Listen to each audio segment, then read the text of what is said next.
Well, the Bushiris' daring escape last week has caused a lot of commotion, more so that it happened on the back of the Malawian president's working visit in the country. But just to hear on how this has impacted their victims, I'm here with Mr. Solomon Izang Ashams, who is the founder of the Movement Against Abuse in Churches. Mr. Ashams, if you can just tell us as to how many people have contacted you, how many of the Bushiri investment scheme have contacted you? Quite a number of people from different cities. From East London, they contacted me. From Polokwane, they contacted me, and also from Nelspruit. So in total, just the Nelspruit area alone, the Mpumalanga area, there was over 100 of them, and collectively they put together over 50 million rand. Some people invested 100,000, some people 50, some people 1 million. There was somebody who paid 1 million. A lot of them actually cashed on their pension money. Some of them retired from their job and invested because they were made to believe that once you put in money there, the benefit is enormous, and it's coming from their prophet, from their men of God. So they obviously believed it.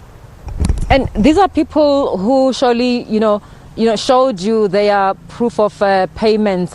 How has this really affected their livelihood? No, they sent me their proof of payments, their slip, the investment that they made with the name of the business, which is MCS Investment, which is an investment company set up by Bushiri and run by his pastors, who are his grand soldiers. They're the ones that convince people to invest and all that. And for a lot of them, it has affected them in so many different ways. Some of them, they've lost their houses. They have lost their cars. Some of them has become sick. Some of them are under depression. There's a lady who actually got a stroke because she lost everything that she had. Some of them got to a place where they were on the brink of divorce, and so it has impacted so many people in different ways. Some of them could not send their kids to school anymore. There was a couple that I spoke to in Nelspruit, and it has changed their lifestyle, all because they believed that this investment was going to change their life, which it never did.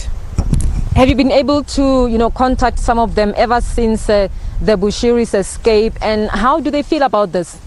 Some of them have contacted me during the Bushiris' escape, and quite with so much regret, so much regret, saying they're now losing hope of ever getting their money back. They're now seeing that there's no chance they're going to be able to recuperate their money. And some of them also, some of the girls that were sexually abused by him, that had reported to me over the years, and they were seeking justice. He raped them, he sexually abused them, but now there is just no hope for them. So they're very disappointed, obviously, and they have to kind of pick their lives up and start all over again.